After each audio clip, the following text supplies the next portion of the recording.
So here we have two scenarios where 100 newtons of tension is being applied to a rope. The first one on the left is somebody pulling on a rope on the left end, and the right end is attached to a wall. The second one is there is a person pulling on the rope on 100 newtons to the left and another person on the right pulling 100 newtons to the right. So we'd like to know what the tension is in both cases.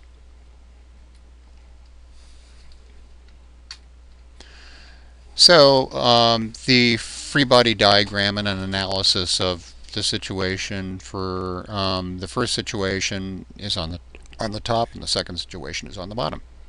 So looking at the top here, we're also actually going to take three objects: the rope, that's in the middle, the student on the left, and the wall on the right.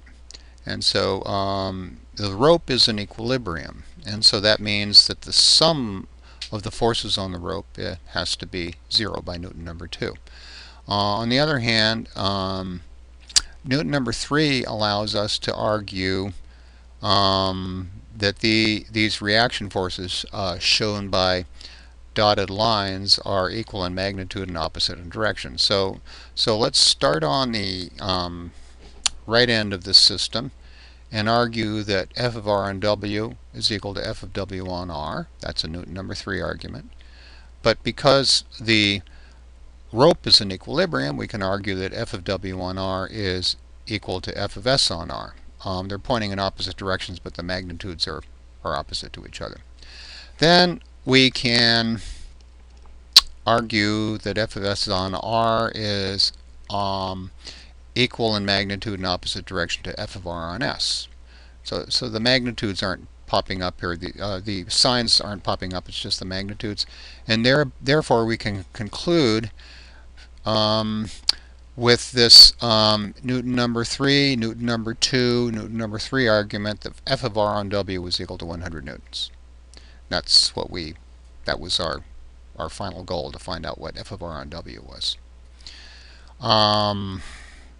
On the other hand, if we have the students pulling one end on the other, we can by exactly the same logic, we can use Newton number 3 for this first one, and then Newton number 2 for the second one, Newton number 3 for this third one, to argue that F of R on S2 is 100 newtons. And so irregardless of whether the rope is attached to a wall and being pulled to the left with a 100 newton force, or if it's being pulled 100 newtons to the left by student 1, 100 newtons to the right with student 2, irregardless of that, there is a 100 newton tension in the rope.